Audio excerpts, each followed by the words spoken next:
اسی طریقے سے جو نرمی کا معاملہ ہے اس کے بارے میں ایک اور حدیث ہے، مسند احمد کی روایت ہے، آپ صلی اللہ علیہ وسلم نے فرمایا کہ جب اللہ تعالیٰ کسی گھر والوں کے ساتھ خیر کا معاملہ کرنا چاہتا ہے تو ان میں نرمی پیدا کر دیتا ہے۔ سبحان اللہ،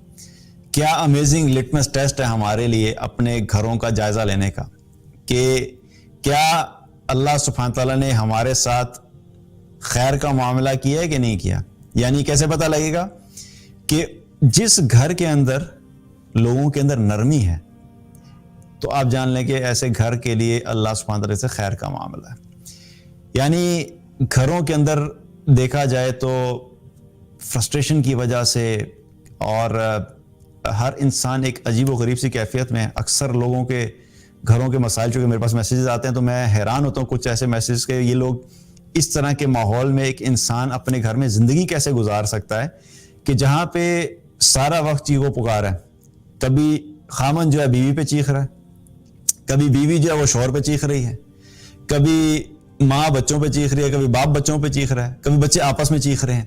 تو یہ جو فاؤنڈیشن ڈلتی ہے گھر کی، اگر کوئی ایک شخص بھی اس کے اندر یہ عادت ہے چیخنے چلانے کی اور سخت بات کرنے کی اور ہر وقت غصہ کرنے کی اور ہر وقت ہر چیز میں جو ہے وہ کرٹیسائز کرنے کی،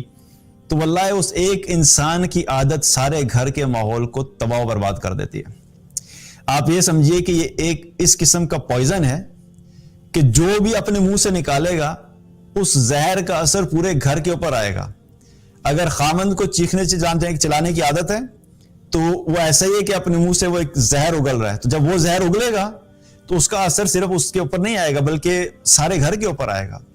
تو یاد رکھیے کہ ہمیں اپنے گھروں میں نرمی اپنے اندر اس لیے پیدا کرنا ضروری ہے کیونکہ ایک تو یہ پتہ لگتا ہے کہ اللہ کی طرف سے خیر کا معاملہ نہیں ہے۔ اگر گھر میں چیخو پکار ہے تو یہ کوئی اچھی بات نہیں ہے، اور اللہ سے دعا کریں کہ اللہ تعالیٰ خیر کا معاملہ کرے اور نرمی پیدا کرے۔ اور ویسے بھی ایسا گھر جہاں پہ ہر وقت چیخو پکار ہو تو آپ کو میں گارنٹی سے بتا سکتا ہوں کہ ایسے لوگوں کے دل جو ہیں وہ سارا دن ایک عجیب بے چین قسم کے دل ہوتے ہیں، کیونکہ جب ایک چیخے گا تو دوسرا انتظار کرتا ہے کہ جب مجھے موقع ملے گا میں بھی چیخوں گا۔ انسانی فطرت ہے نا کہ انسان کی اگر کوئی انسان دوسرے انسان کی بے عزتی کرے گا تو پہلی چیز اس کے ذہن میں کیا آئے گی کہ جب مجھے موقع ملے گا تو میں بھی بے عزتی کروں گا۔ پھر اس وقت وہ ایک دوسرے کا مقام نہیں دیکھتے کہ میں جو بات کر رہا ہوں کہ میرے سامنے میرے والد صاحب ہیں، میری والدہ ہیں یا میری بیوی ہے، میرے بچے ہیں، پھر وہ یہ نہیں دیکھتے۔ پھر صرف اس کے اندر ایک ہی خواہش ہوتی ہے کہ میں نے اپنی اس انا کو پورا کرنا ہے، کیونکہ اس نے میرے اوپر چیخا تو اب جس وقت مجھے موقع ملے گا میں بھی اس پہ چیخوں گا۔ اب دو لوگ اس طرح کی زندگی گزار رہے ہیں اور کانسٹنٹلی اس انتظار میں ہے کہ جب مجھے موقع ملے گا اور ایک دوسرے کے اوپر چیخو پکار چل رہی ہے، تو کیا لائف ہے ان کی زندگی میں؟ نہ سکون ہے، نہ چین ہے، نہ خوشی ہے، ہر وقت ڈپریشن، ہر وقت سٹریس۔ تو اپنے لیے ہم نے کئی دفعہ خود ہی اپنے گھر کو ایک ایسا عجیب سی جگہ بنائی ہوتی ہے کہ اس گھر میں رہنے کا کسی کا بھی دل نہیں چاہتا۔ تو اس حدیث سے کیا پتہ لگتا ہے کہ اللہ تعالیٰ کی طرف سے جب کسی گھر کے والوں کے ساتھ خیر کا معاملہ ہوتا ہے تو اللہ تعالیٰ ان گھر والوں میں نرمی کو پیدا کر دیتا ہے۔ تو کوشش کریں کہ ہمارے اندر نرمی پیدا ہو، اللہ سے دعا بھی کریں کہ اللہ تعالیٰ ہمارے اندر نرمی پیدا کرے، تاکہ گھر کے اندر کے جو معاملات ہیں، یاد رکھیے کہ چیخو پکار کرنے سے کوئی سرکمسٹانسز چینج نہیں ہو جاتے۔ مطلب مثال کے طور پہ اگر بیوی نے کھانا بنایا اور کھانے کے اندر نمک تیز ہے اور خامن نے چیخنا شروع کر دیا کہ تمہیں تو کھانا نہیں بنانا آتا، 15 سال سے تم کھانا پکا رہی ہو، آج تک تمہیں یہ نہیں پتا کہ نمک کتنا ڈالنا ہے، تو آپ کا کیا خیال ہے کہ اس چیخو پکار کی وجہ سے نمک کم ہو جائے گا؟ یا اس چیخو پکار کی وجہ سے اگر کوئی مسئلہ تھا وہ حل ہو گیا؟ وہ مسئلہ تو اپنی جگہ پہ ہی رہا، لیکن اس سے ایک اور بڑا مسئلہ آپ نے کھڑا کر دیا۔ نمک تو کم نہیں ہوا، لیکن البتہ آپس کے اندر جو مسائل تھے وہ اور بڑھ گئے۔ تو چیخنا چلانا مسائل کا کوئی حل نہیں ہوتا۔ اسی لیے اگر ہم رسول اللہ صلی اللہ علیہ وسلم کی زندگی دیکھیں، انشاءاللہ آگے جا کے بات بھی کریں گے، تو آپ صلی اللہ علیہ وسلم معاملات کو بڑی نرمی سے ہینڈل کرتے تھے۔ کئی دفعہ ایسی سخت سچویشن آئیں کہ جس میں انسان حیران ہوتا ہے کہ اتنی سخت سچویشن میں بھی آپ صلی اللہ علیہ وسلم نے کس طریقے سے معاملات کو ایڈریس کیا۔ تو وہ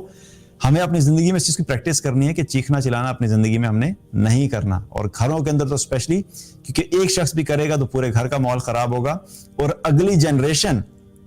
جو میاں بیوی کو اس حال میں دیکھتی ہے کہ وہ ہر وقت ایک دوسرے پہ چیخ چلا رہے ہیں یا بحث و مباحثہ کر رہے ہیں، تو یاد رکھیے کہ آپ خود اپنے ہاتھوں سے اگلی جنریشن کو تباہ کر رہے ہیں. اور کل کو جب آپ کے بچے بڑے ہو کے چیخنا چلانا شروع کریں گے تو پھر اس وقت حیران اور پریشان ہونے کی ضرورت نہیں ہے کہ یہ ہم نے تو بڑی اچھی تربیت کی تھی, انہوں نے کہاں سے سیکھ لیا. کیونکہ جب ہم خود کوئی غلط کام کر رہے ہوتے ہیں تو ہم اپنے کام کو غلط نہیں سمجھ رہے ہوتے, لیکن جب کوئی دوسرا کر رہا ہوتا ہے تو ہمیں غلط نظر آتا ہے. تو اسی لیے بہت زیادہ ہمیں گھروں کے اندر احتیاط کی ضرورت ہے کہ آرام سے بھی بات ہو سکتی ہے, مسائل کو ڈسکس کرنا, اختلاف ہونا, ڈفرینس آف اوپینین ہونا, کبھی کبھی ایسی باتیں بھی ہو سکتی ہیں کہ انسان کو بڑی ناگوار گزرتی ہیں, لیکن اس کے باوجود چیخنا اس کا کوئی حل نہیں ہے. تو کوشش یہ کرنی کہ میکسیمم سچویشن ایسی ہو کہ ہم چیخنے کو اوائڈ کریں. ہاں, ونس ان اے وائل کبھی ایسا ہو سکتا ہے, انسان ہے, پرفیکٹ تو نہیں ہے کہ انسان کہ بالکل نہیں ہوتا, لیکن اس کو منیمائز کریں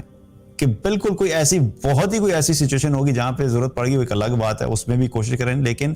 ویسے عام روٹین میں اپنے آپ کو کنٹرول کرنے کی ضرورت ہے. تو اس سے کیا پتہ لگتا ہے کہ